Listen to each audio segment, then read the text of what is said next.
Hello friends, welcome to my channel.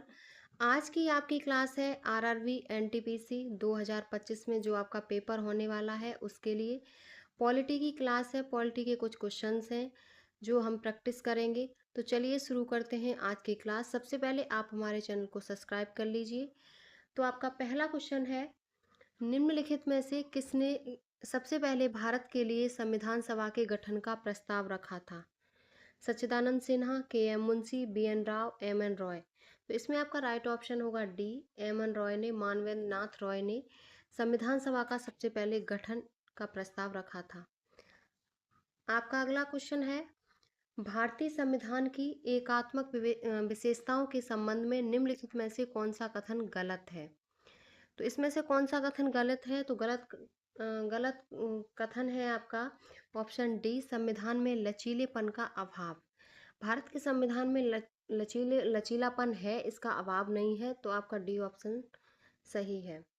अगला question है, भारतीय संविधान की प्रस्तावना में शब्द राज्य के निर्वाचित प्रमुख को संदर्भित करता है? गणतंत्र, लोकतांत्रिक, समाजवादी और प्रभुत्वशाली। तो इसमें आपका ऑप्शन जो सही होगा वो होगा गणतंत्र। भारतीय संविधान की प्रस्तावना में गणतंत्र शब्द राज्य के निर्वाचित प्रमुख को संदर्भित करता है।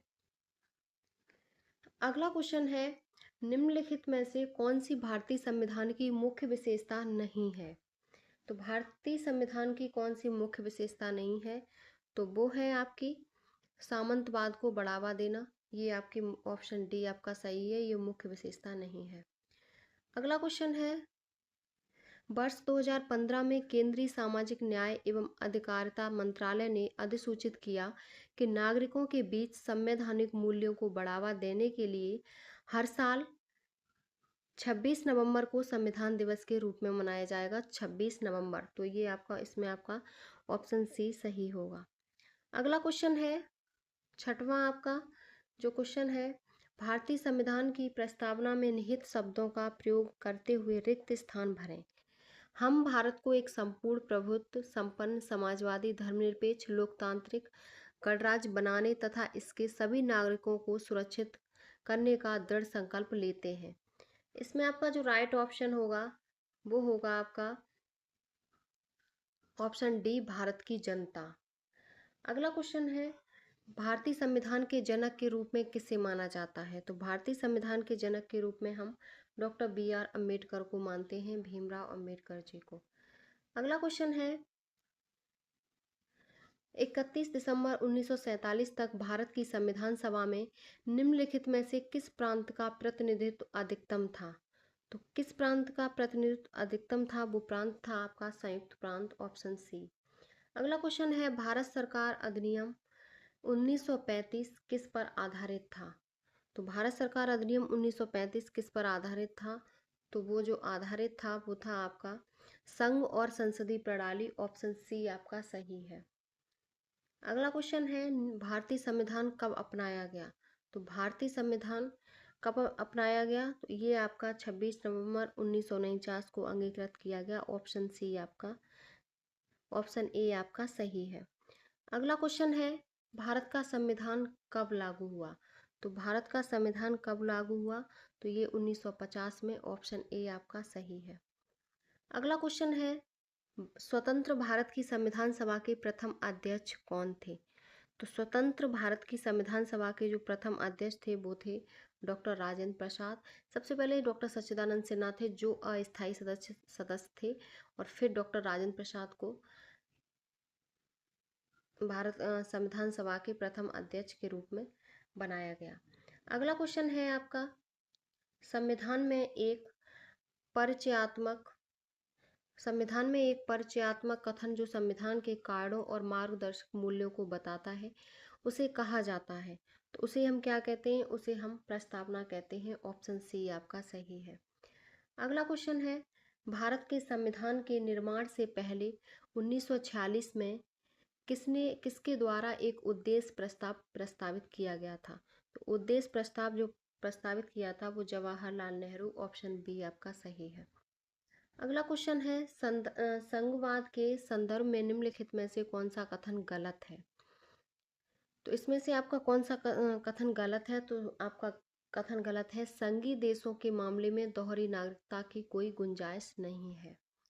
ये ऑप्शन आपका सही है। अगला क्वेश्चन है, निम्नलिखित में से कौन सा भारतीय संविधान की प्रस्तावना का हिस्सा नहीं है? तो कौन भारतीय संविधान की प्रस्तावना का हिस्सा नहीं है? तो प्रावधान भारतीय संविधान की हिस्सा नहीं है। अगला क्वेश्चन है, संविधान सभा की वित्त एवं कर्मचारी समिति के अध्यक्ष कौन थे?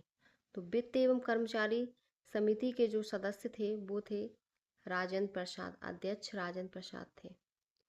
अगला क्वेश्चन है आपका, संविधान सभा की ऑर्डर ऑफ बिजनेस कमेटी के अध्यक्ष कौन थे? तो ऑर्डर ऑफ बिजनेस कमेटी के अध्यक्ष के.एम. मुंशी थे।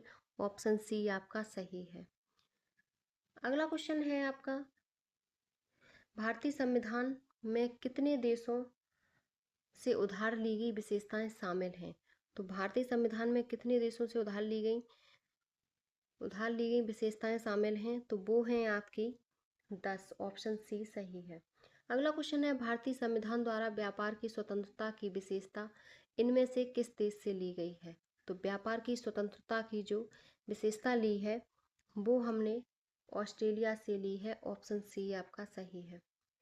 ए ऑप्शन सही है। अगला क्वेश्चन है, भारत के संविधान में अर्धसंघीय सरकार प्रणाली की विशेषता किस देश के संविधान से ली है?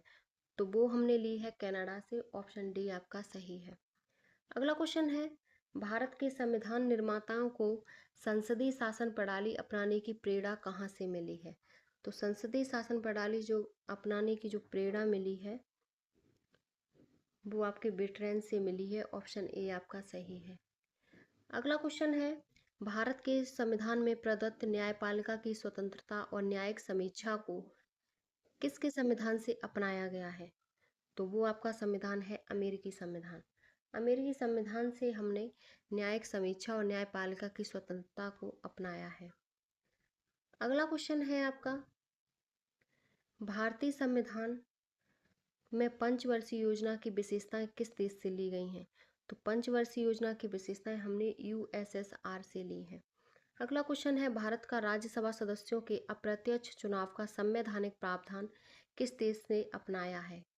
तो अप्रत्यक्ष चुनाव का संवैधानिक प्रावधान है वो किस देश से अपनाया है? तो वो देश है आपका दक्षिण अफ्रीका से हमने ये अपनाया है। अगला क्वेश्चन है आपका, भारतीय संविधान में फर्स्ट पास्ट द पोस्ट का प्रावधान निम्नलिखित संविधान से लिया गया है? आयरलैंड, फ्रांस, ब्रिटेन, यूएसए से। तो ये हमने लिया है ब्रिटेन से। ऑप्शन सी आपका सही है। अगला क्वेश्चन है, भारतीय संविधान में निहित स्वतंत्रता, समानता और बंधुत्व के आदर्श हमने किसके संविधान से लिए हैं?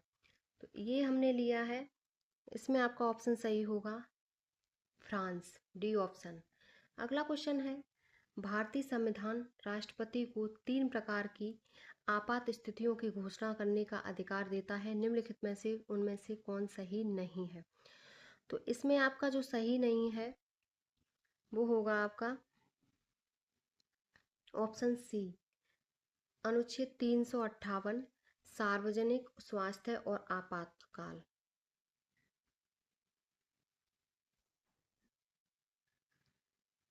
अगला क्वेश्चन है आपका, जून 2022 तक भारतीय संविधान में जून 2022 तक भारतीय संविधान की 8वीं अनुसूची में कितनी भाषाएं थीं? तो जून 2022 तक भारतीय संविधान की सूची 8वीं अनुसूची में जो भाषाएं थीं वो थी 22 भाषाएं। ऑप्शन बी आपका सही है। अगला क्वेश्चन है, भारतीय संविधान का अनुच्छेद 243 ई पंचायत की किस विशेषता से संबंधित है? तो 243 ई जो है वो पंचायत की अवधि से संबंधित है। अगला क्वेश्चन है, संविधान का कौन सा अनुच्छेद राष्ट्रपति को सूचना देने आदि के संबंध में प्रधानमंत्री के कर्तव्यों से संबंधित है? तो प्रधानमंत्री के जो कर्तव्यों से संबंधित है वो है आपका अनुच्छेद 78। अगला क्वेश्चन है, भारत के संविधान में कितने भाग और कितनी अनुसूचियां हैं? तो भारत के संविधान में जो भाग और अनुसूचियां हैं तो 25 भाग और 12 अनुसूचियां हैं। अगला क्वेश्चन है आपका, भारतीय संविधान के किस अनुच्छेद में कहा गया है कि मंत्रिपरिषद सामूहिक रूप से लोकसभा के प्रति उत्तरदायी होगी। तो मंत्रिपरिषद सामूहिक रूप से जो लोकसभा के प्रति उत्तरदायी होगी, तो इसमें होगी 75(3), अनुच्छेद 75(3) के तहत लोकसभा के प्रति उत्तरदायी होगी। अगला क्वेश्चन है, संविधान के अनुच्छेद 53 के अनुसार संघ की सभी कार्यकारी शक्तियां किसके पास निहित होंगी। तो सभी कार्यकारी शक्तियां राष्ट्रपति के पास निहित होंगी। ऑप्शन ए आपका सही है। अगला क्वेश्चन है, भारतीय संविधान के किस अनुच्छेद में देश में चुनाव कराने और विनियमित करने के लिए भारत के संविधान द्वारा स्थापित एक संवैधानिक निकाय भारत के चुनाव आयोग ECI की परिकल्पना की गई है। तो इसमें आपका ऑप्शन सही होगा अनुच्छेद 324। अगला क्वेश्चन